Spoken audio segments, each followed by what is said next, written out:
Pois é, febre, diarreia, vômito, dores abdominais são os sintomas mais comuns de uma gastroenterite viral. Mas como acontece o contágio? Quem responde pra gente é o médico infectologista dos hospitais Mãe de Deus e Ernesto Dornelles, ambos aqui de Porto Alegre. Fabiano Ramos, bom dia, bem-vindo, obrigada. Bom dia, Carla, bom dia, Paola. Como que ocorre esse contágio, doutor?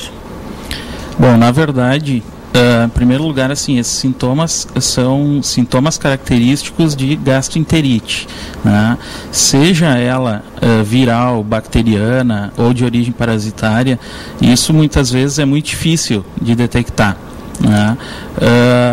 O contágio, principalmente das viroses ou das gastroenterites virais, ele, em geral, é fecal-oral, ou seja, a transmissão é por fezes ou contágio com fezes, né, ou por contato com eliminações orais. E através, principalmente, de alimentos e água contaminada. Tem diferença de rotavírus para gastroenterite viral?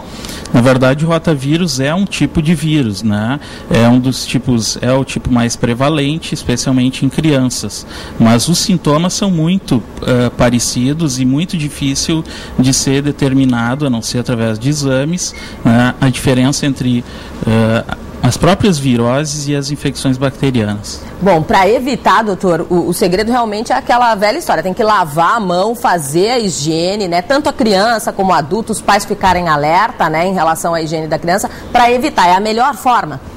Essa é a melhor forma, né? A gente teve uma experiência bastante ruim em 2009 com o surto de H1N1, né? E que a população em geral aprendeu muito naquele período com a higienização, toda a etiqueta da tosse, na verdade, né, é muito parecido, né? A lavagem de mãos, especialmente, é fundamental na tentativa de evitar essas doenças. Mas em que estágio, de fato, essa situação preocupa? É quando acontece a diarreia, quando acontece a febre? Na verdade, esses são sintomas comuns de qualquer infecção, né? O que preocupa é quando a pessoa começa a urinar menos, né? Ter uma boca seca que não consegue reverter com a hidratação, ficar mais taquicárdica, né? O coração bater mais rápido, ter tonturas. Então, esses são sinais já de maior gravidade das diarreias. Realmente é hora de procurar o médico, então, nesse momento. Exatamente. Mas assim, soro caseiro, não adianta? Não, adianta sim. Nesse primeiro momento, né, no primeiro momento da infecção, soro caseiro, a hidratação em geral, né, menos obviamente os sucos mais laxantes são fundamentais para tentar controlar a diarreia. E o importante são as pessoas que têm algum fator de risco, né? Extremos de idade, pessoas idosas ou crianças especialmente abaixo de 2 anos, pessoas imunodeprimidas, né? Tanto em quimioterapia, pacientes com AIDS, são pessoas que têm uma maior facilidade de desenvolver um quadro mais grave. O que a gente acompanha com frequência é que todas as pessoas que procuram um hospital quando estão com algum tipo de sintoma, o diagnóstico é virose. Mas tudo é virose? É muito comum virose? Não, é que na verdade o diagnóstico é muito difícil de ser feito, né?